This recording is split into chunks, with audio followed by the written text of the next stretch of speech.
تولید انبوه آیفون های SE 4 از ماه اکتبر میشه 3 ماه دیگه قرار شروع شه و احتمالاً تو بهار سال 2025 یا 1404 شاهد عرضشون تو بازار باشیم و معرفی شن.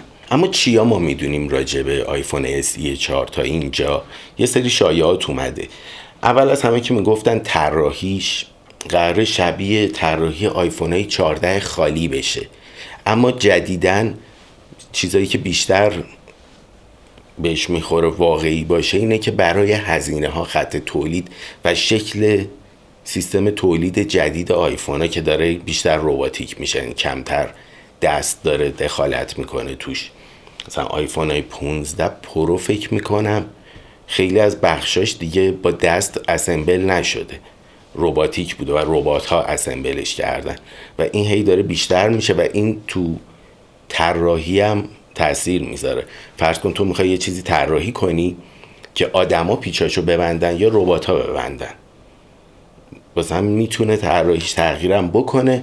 و یه نکته‌ای هم که داره اینه که کنار اینا باید تعمیر پذیری دستگاه هم رعایت شه، یعنی اونجوری نباشه یه جوری بسته شه که آدم نتونه دیگه بازو بستش کنه. این خیلی چیزه و این قرار رعایت شه. حالا بر اساس اینا میگن احتمالاً شاسی پشتش یا همون شاسی خودش شبیه آیفون های 16 خالی باشه به جای آیفون های 14 خالی. تو بحث طراحیش مثلا سایز دیسپلی خب 4.7 اینچ بود، الان قرار بشه 6.1 اگه اشتباه نکنم. آره قرار بشه 6.1 و از اون ور دکمه هوم حذف میشه، یعنی یه چیز شبیه همون آیفون های 14 خالی. یا اگه در نظر نگیریم کناره ها و فرم شاسی و یه چیز شبیه همین آیفون 11 پرو، آیفون ایکس یه ناچ داره، خبری از تاچ آیدی هم نیستش. حالا خیلی شایعات ضعیفی که احتمالاً درست نیستن میگن که آیفون های SE تاچ آیدی روی دکمه قفلشون ممکنه داشته باشن شبیه یه سری آیپدا و فیس آیدی نداشته باشه. چرا؟ چون فیس آیدی ممکنه هزینه تولید اینو ببره بالا و قیمتش قراره زیر $500 بمونه. الان $425 فکر میکنم قیمت پایه آیفون SE. واسه همین یه شایعاتی هم هستش، ولی اکثریت شواهد و شایعات دارن میگن که فیس آیدی هم خواهد داشت. به جز اینا بحث دکمه سایلنت هم هستش که احتمالاً هست میشه و اکشن باتن میاد. فقط یه نکته راجع به دیسپلیش هستش که قراره بزرگتر شه. ببین آیفون های SE تنها آیفون هایی هستن که الان دارن تولید میشن و LCD دارن و LCD چون محدودیت تولید رنگ برای تصویر و محدودیت روشنایی داره نمیتونه محتوای HDR رو کامل و درست نشون بده. اما دیسپلی های OLED ببین از آیفون X ها و XS ها OLED بودن، بعد آیفون 11 خالی دیسپلی بود، یعنی LCD بود، میام دیسپلی LCD بود و 11 پرو ها OLED بودن. از 12 دیگه 12 خالی و 12 پرو همه OLED شد دیسپلی ها و میتونن محتوای HDR رو که 1000 نیت روشنایی میخواد و 1 میلیارد رنگ رو باید درست نشون بده، 1 میلیارد خورده ای، این یکم 16 میلیون خورده ایه و این SDR رو 16 میلیون رنگ، HDR روی 1 میلیارد خورده ای، خیلی فرقشه و روشنایی بالاتر هم میخواد، حداقل 1000 نیت رو میخواد برای اینکه بتونه HDR رو نشون بده.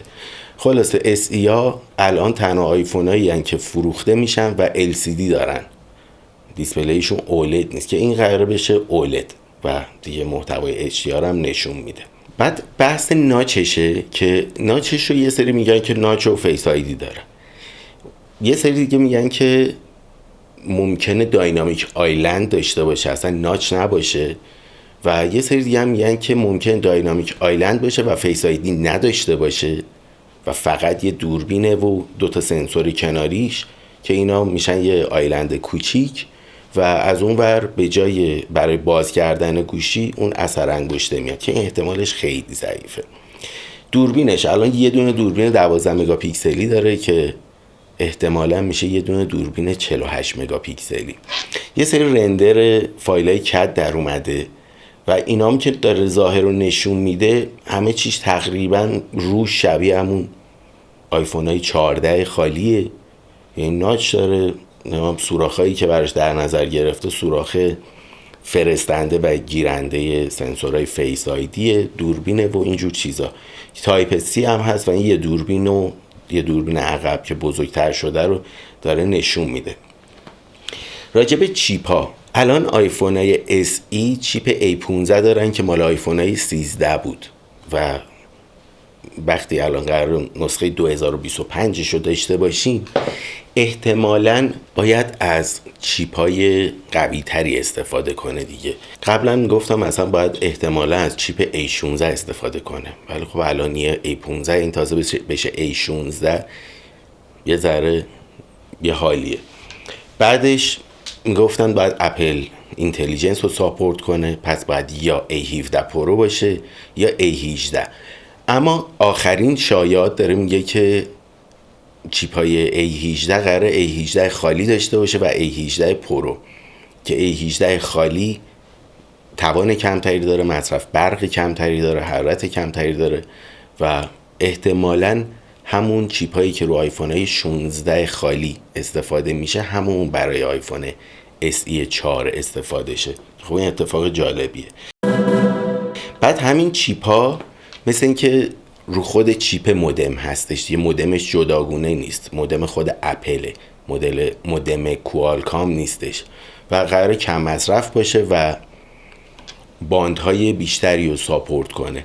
یعنی الان SE3 5G داره، اونم قراره 5G داشته باشه اما از چیپ های جدیدتر که فکر کنم مثلا چند ماه پیش راجبش ویدیو هم داشتیم. بحث باتریش احتمالاً 3279 میلی آمپر باتریه که برای آیفون های 14 خالی استفاده میشه و از اون ورم خب دیسپلیه خیلی پر مصرف تر میشه با روشنایی بیشتر و اینا. اختلاف چیزی نباید داشته باشه، یعنی احتمالا همون باتری که رو آیفون 14 میگیریم، رو 14 خالی داریم، همون باتری رو SE 4 داشته باشیم که نسبت به خود SE یا باتریش خب بیشتره طبیعتاً، ولی نسبت به آیفون 14 بخوایم مقایسه کنیم همون باتری همون قد شارژ دهی رو بهمون میده. نکته آخر بحث قیمته که تو شایعات و اخبار راجع به این صحبت میشه که اگه فیس آیدی بیاد این نمیتونه $429 بمونه قیمتش، باید قیمتش بره بالاتر، ولی همه متفق القول میگن که باید زیر $500 باشه.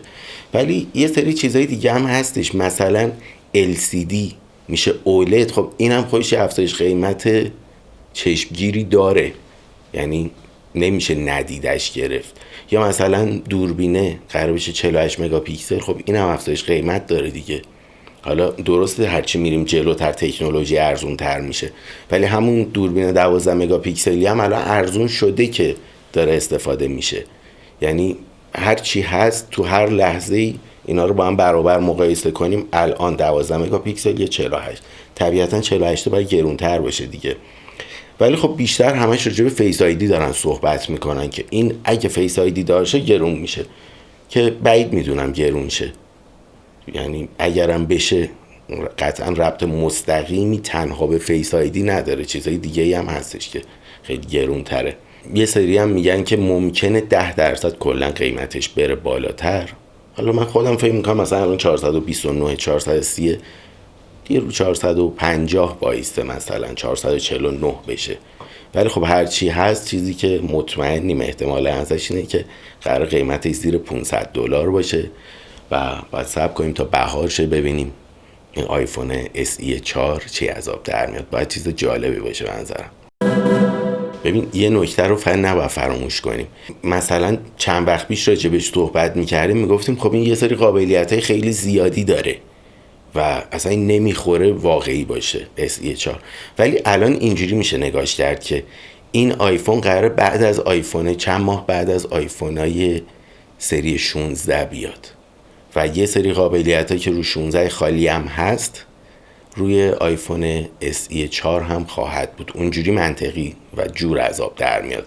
مدل هم اکشن باتن و یه سری چیزا، یا مثلا رمش برای اینکه اپل اینتلیجنس رو ساپورت کنه باید بشه 8 گیگ رم. یه سری چیزای اینجوری بود که پارسال بهش نگاه میکردیم، به خصوص قبل از عرضه iOS 18 و اپل اینتلیجنس، اینکه 8 گیگ رم میخواد، چه سخت افزاری لازم داره و اینا. قبلش یه ذره دور از ذهن بود که SE 4 خیلی این قابلیت هایی که تو شایعات میگن اوکی باشه، واسه همین خیلی تق و لق راجع بهش صحبت میشد. اما الان با توجه به اینکه بعد آیفون های 16 و بعد از iOS 18 قراره این گوشی بیاد و اینکه فکر کن 2025 این داره یه گوشی میفروشه و همون که بگیری یه سری قابلیت ها رو نداشته باشه، یعنی iOS رو کامل نتونه همه قابلیتاشو داشته باشه. حالا امکانات اضافی سخت افزاری گوشی های اصلی و پرو کاری نداریم باش و این جور در نمیاد دیگه. احتمالاً پس این قابلیت ها رو داره و این شکلی شدنی میشه.